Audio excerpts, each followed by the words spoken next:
Hello everyone, আশা করি তোমরা সকলে ভালো আছো। আরও একটি নতুন ভিডিওতে তোমাদের স্বাগত জানাই। তোমরা যারা ক্লাস 11-এর দ্বিতীয় সেমিস্টারে পড়াশোনা করছো, তাদের এডুকেশন সাবজেক্টের অধ্যায়ভিত্তিক কিছু গুরুত্বপূর্ণ প্রশ্ন নিয়ে আজকের এই কিছু আলোচনা করব। ইতিপূর্বে আমরা আলোচনা করেছি প্রাচীন ভারতের শিক্ষা ব্যবস্থা। আজকের এই ভিডিওটি তৈরি হয়েছে মূলত মধ্যযুগের শিক্ষা ব্যবস্থা নিয়ে। যেহেতু তোমাদের নতুন সিলেবাস, সেজন্য অধ্যায়ের প্রতিটি গুরুত্বপূর্ণ টপিক নিয়ে বিস্তারিত আলোচনা করাই উচিত এবং প্রত্যেকটি গুরুত্বপূর্ণ টপিক পড়ে গেলে আশা করি তোমরা উত্তর দিতে পারবে। আজকের মধ্যযুগের শিক্ষা ব্যবস্থা অর্থাৎ ইসলামীয় শিক্ষা ব্যবস্থা। এই ইসলামী শিক্ষা ব্যবস্থার লক্ষ্য, শিক্ষা পদ্ধতি, শিক্ষার কাঠামো এবং শিক্ষা শুরুর অনুষ্ঠান, শিক্ষা সমাপ্তির অনুষ্ঠান, বিভিন্ন শিক্ষার উপাধিগুলি নিয়ে বিস্তারিত আলোচনা করা হবে। টপিকগুলি খুবই গুরুত্বপূর্ণ, তোমাদের পরীক্ষার জন্য কাজে আসতে পারে, তাই ভিডিওটি মিস না করে পুরোটা দেখতে থাকো।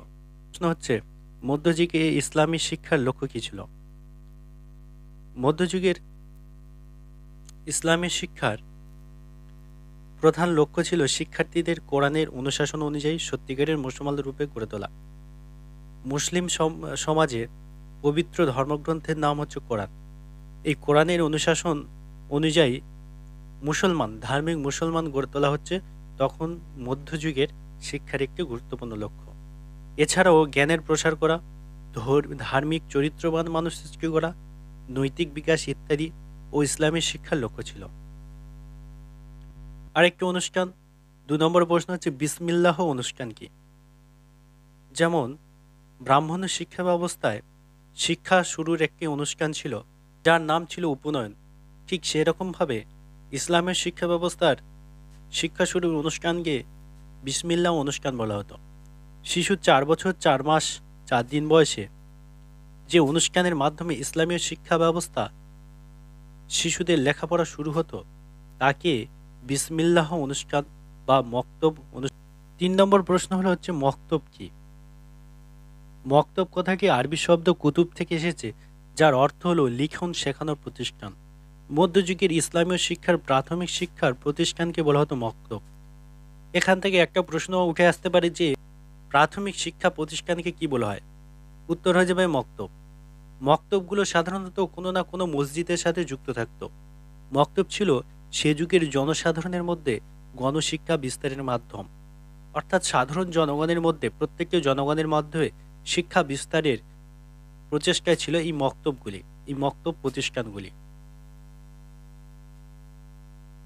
4 নম্বর প্রশ্ন হচ্ছে ইসলামী শিক্ষা ব্যবস্থায় উচ্চ শিক্ষার প্রতিষ্ঠান সম্পর্কে লেখো অথবা মাদ্রাসা কি?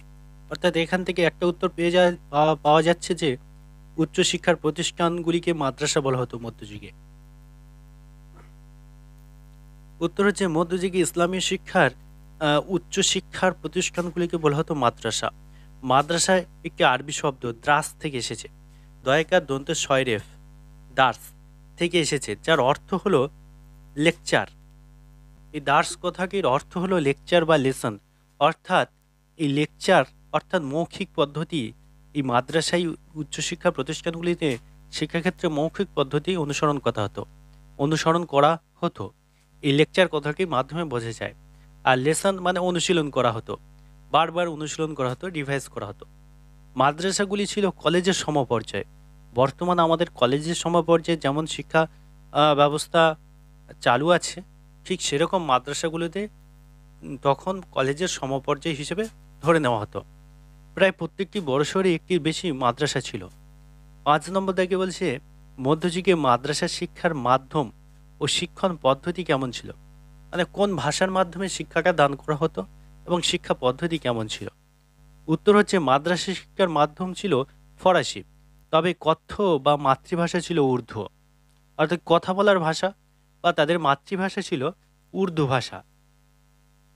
শিক্ষণ পদ্ধতি কেমন ছিল? মাদ্রাসার শিক্ষণ পদ্ধতি ছিল তো মৌখিক, বক্তৃতা পদ্ধতি, অর্থাৎ একটু আগে দেখলাম যে মাদ্রাসা কথাটি দার্স শব্দ থেকে এসেছে, যার অর্থ হচ্ছে লেকচার।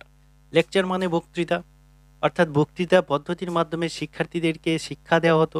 শিক্ষার্থীদের নিজেকে পড়তে বুঝতে শিখতে হতো। শিক্ষক মহাশয় শিক্ষার্থীদের পড়াশোনায় সাহায্য করতেন। এছাড়া শিক্ষণ পদ্ধতির ক্ষেত্রে মনিকর পদ্ধতি প্রচলিত ছিল, যেটাকে আমরা বলি সর্দার পড়ো ব্যবস্থা। অর্থাৎ মেধাবী বা উচ্চতর শ্রেণীর শিক্ষার্থীদের বুঝিয়ে দেওয়া হবে কোনো একটা টপিক বিষয়বস্তু, তারা তাদের থেকে নিম্নতর বা কম মেধাবী শিক্ষার্থীদেরকে বুঝিয়ে দেবে। এটাকে বলা হচ্ছে মনিকর পদ্ধতি বা সর্দার পড়ো ব্যবস্থা। তারপরে প্রশ্ন হচ্ছে টোল কি? মধ্যযুগে হিন্দু শিক্ষার বিভিন্ন প্রতিষ্ঠানগুলির মধ্যে উচ্চশিক্ষার প্রতিষ্ঠান ছিল টোল। সংস্কৃত ভাষা, ধর্ম, দর্শন, সাহিত্য প্রভৃতি বিষয়ে টোলের পাঠ্যক্রমের অন্তর্ভুক্ত ছিল। অর্থাৎ মধ্যযুগে মাদ্রাসা মক্তবের পাশাপাশি হিন্দুরা যে সমস্ত পাকিস্তানে পড়াশোনা করত তাদেরকে বলা হচ্ছে টোল। এই টোল শিক্ষাতে এখানে সংস্কৃত ভাষা, ধর্ম, সাহিত্য ইত্যাদি বিষয় পড়ানো হতো।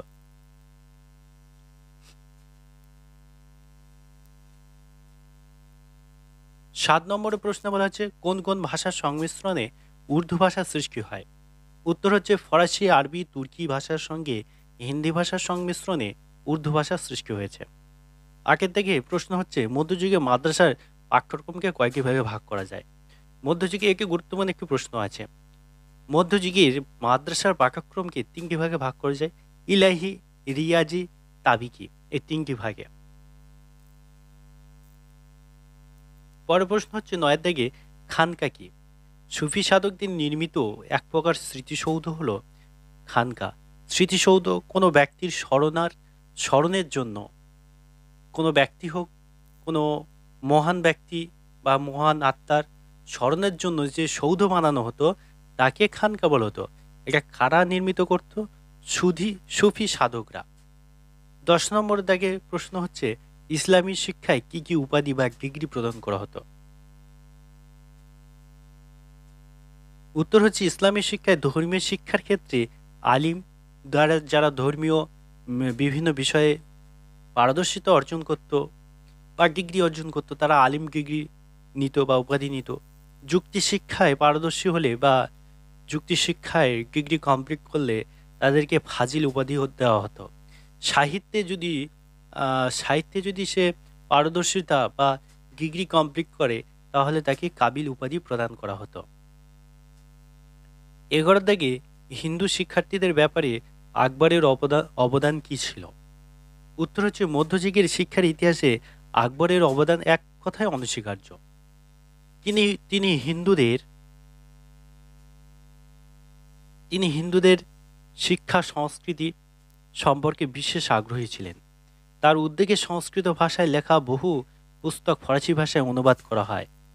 এছাড়া তার উদ্যোগে মক্তব মাদ্রাসাগুলিতে হিন্দুরাও শিক্ষা লাভের সুযোগ পায়, সে ব্যবস্থা তিনি করেছিলেন। মধ্যযুগের শিক্ষা ব্যবস্থার ইতিহাসে আকবরই হিন্দু শিক্ষার্থীদের শিক্ষার ব্যাপারে বিশেষভাবে আগ্রহ প্রকাশ করেছিলেন।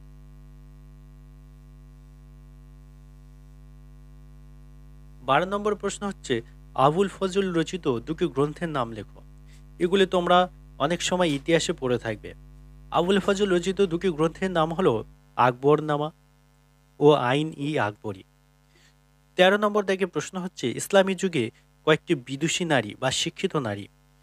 যেহেতু ইসলামী যুগে বা মধ্যযুগে শিক্ষাক্ষেত্রে মহিলারা অনেক ক্ষেত্রে পিছিয়ে পড়েছিল, সে যুগে কিছু নারীরা ছিল যারা অত্যন্ত মেধাবী এবং শিক্ষিত। তাদের মধ্যে কয়েকজন হলো সুলতানা রাজিয়া, নূরজাহান, গুলবাদন বেগম ও জাহানারা বেগম ইত্যাদি। ১৪ নম্বর দাগের প্রশ্ন হলো ছাত্র শিক্ষক সম্পর্ক কি রকম ছিল? প্রাচীন যুগে যেরকম গুরু শিষ্যের সম্পর্ক মধুর ছিল, ঠিক সেরকম মধ্যযুগেও ইসলামী শিক্ষায় ছাত্র শিক্ষকের সম্পর্ক ছিল অত্যন্ত মধুর। মৌলভী ও মিয়াজি দ্বারা শিক্ষা দান বা পরিচালিত হতো। এই লাইনকে একটু সংশোধন করতে হবে, যে মৌলভী বা মিয়াজি দ্বারা শিক্ষাদান পরিচালিত হতো। তাদের প্রধান লক্ষ্য কী ছিল? ছাত্রদের বৈষয়িক মানসিক উন্নয়ন করা। বৈষয়িক ও মানসিক। অন্যদিকে ছাত্ররা শিক্ষকদের খুব শ্রদ্ধা করত। ১৫ নম্বর দাগের প্রশ্ন হচ্ছে ইসলামীয় শিক্ষার প্রধান লক্ষ্য ছিল। এখানে একটু বানান সংশোধন করতে হবে, শিক্ষক হয়ে গেছে, কিন্তু এখানে প্রশ্ন হবে ইসলামী শিক্ষার প্রধান লক্ষ্য কী ছিল? উত্তর হচ্ছে ইসলাম ধর্মের আদর্শ পবিত্র কোরআনের নির্দেশ অনুযায়ী চরিত্রবান ধার্মিক মানুষ সৃষ্টি করা হচ্ছে ইসলামীয় শিক্ষার লক্ষ্য। ষোলোর দাগে প্রশ্ন দেখো, ইসলামিক শিক্ষায় মক্তবের শিক্ষণ পদ্ধতি কি ছিল? তাহলে মক্তব মানে প্রাথমিক শিক্ষা প্রতিষ্ঠান, মাদ্রাসা হচ্ছে উচ্চশিক্ষা প্রতিষ্ঠান। তাহলে মক্তবের শিক্ষা পদ্ধতি কেমন ছিল? উত্তর হচ্ছে, ইসলামী শিক্ষায় মক্তবের শিক্ষণ পদ্ধতি ছিল অতি সহজ। শিশুদের কলমা না বুঝে মুখস্থ করতে বলা হতো। মক্তবের শিক্ষাদান ছিল মূলত মৌখিক, না বুঝে মুখস্থ করার উপর গুরুত্ব দেওয়া হতো। পরবর্তীকালে এই অমনোবৈজ্ঞানিক শিক্ষণ পদ্ধতির সংস্কার করেছিলেন আকবর। এই ছিল আজকের এই মধ্যযুগের শিক্ষা ব্যবস্থার তোমাদের ক্লাস 11-এর দ্বিতীয় সেমিস্টারের জন্য কিছু গুরুত্বপূর্ণ টপিক এবং প্রশ্ন। এখান থেকে অনেক প্রশ্ন আসে, এগুলো তোমরা শিখে গেলে আশা করছি তোমাদের এসকিউ এখান থেকে অনেকটাই কমন পাবে। তাহলে আজকের এই পর্যন্ত, দেখা হচ্ছে পরবর্তী ভিডিওতে। চ্যানেলটাকে সাবস্ক্রাইব করে রাখবে, প্রত্যেকটা টপিক, গুরুত্বপূর্ণ টপিক আমাদের চ্যানেল থেকে তোমরা পেয়ে যাবে।